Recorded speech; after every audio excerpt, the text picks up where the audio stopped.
In contemporary London, young Quinn, a 12-year-old, witnesses his mother, a construction engineer, unintentionally awaken a colossal fire-breathing creature from its long dormancy. 2 decades later, the world bears the scars of the beast and its progeny's destruction. Now, humanity must unite its forces to combat these monstrous creatures and protect the planet.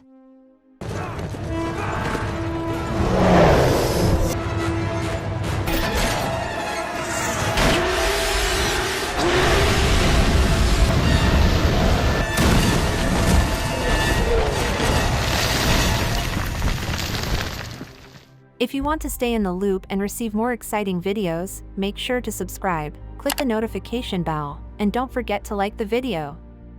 Around 2008, during the construction of the London Underground, an enormous dragon in hibernation is accidentally awakened, instantly incinerating all the construction workers with its fiery breath, leaving only 12-year-old Quinn Abercromby, Ben Thornton, as the lone survivor. Quinn's mother, Alice Craig, who was the chief of the construction crew, also meets a tragic fate when they both get trapped in a shaft elevator, and she is crushed while the dragon breaks free. As more dragons awaken, they spread across Europe and the world, burning everything in their path, feeding on the ash, and rapidly multiplying, causing widespread destruction.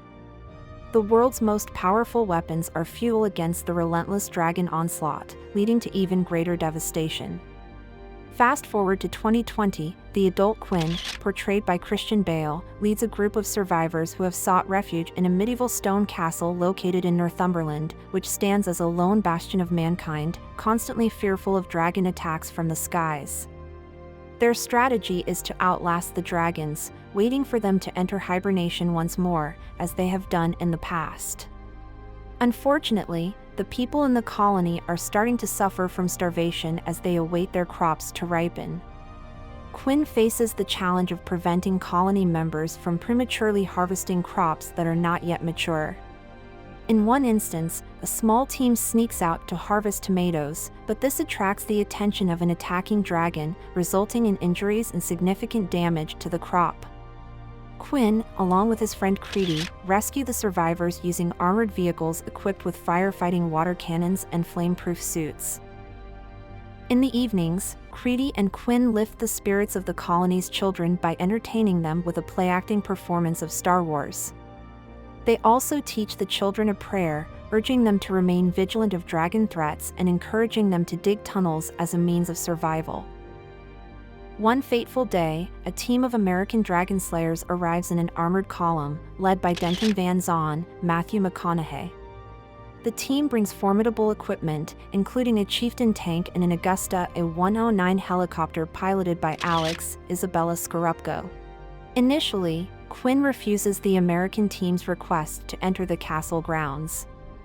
However, Van Zan gains Quinn's trust by showing him a dragon's tooth that he wears around his neck, claiming it is from the first dragon he killed in the American Midwest.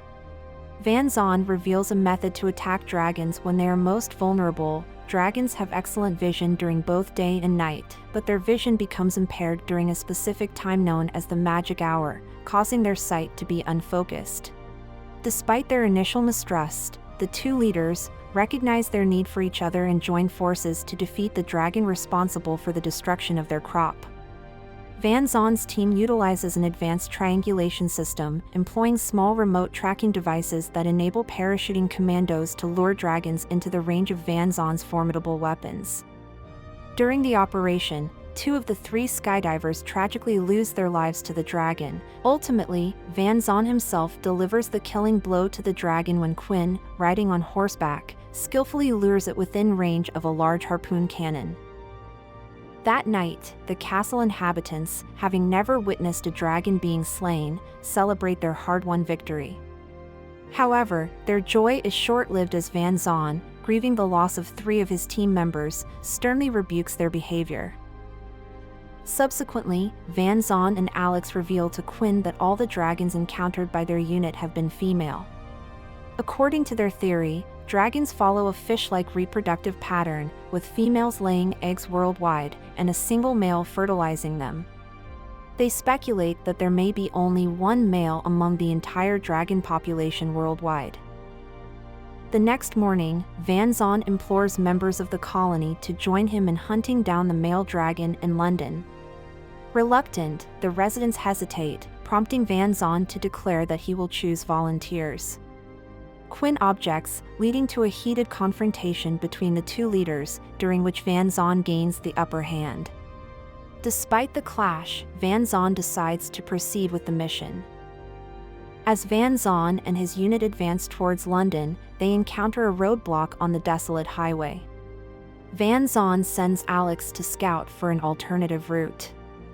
However, their plans are disrupted as the male dragon suddenly appears and wreaks havoc on nearly the entire army, leaving Van Zan as the sole survivor within his armored column. The male dragon then follows their trail back to the castle, ultimately destroying it. Fortunately, the castle inhabitants find refuge in an underground shelter specially designed to withstand the intense heat. Tragically, Quinn's dear friend, Creedy, loses his life while trying to save more people in the castle. Creedy valiantly closes the door to the basement shelter just as the male dragon's fire engulfs the castle. Terrified, the children seek comfort, and Quinn leads them all in a prayer, urging them to stay vigilant and watch the skies for further threats. After suffering defeat, Van Zan returns to the castle, where he rescues Quinn and the other surviving children from the cellar. Quinn expresses his intention to join Van Zan in their mission to hunt down the male dragon in London. Utilizing the helicopter, they quietly follow the coastline to the city, unnoticed, and discover that the dragons are now starving and resorting to cannibalism.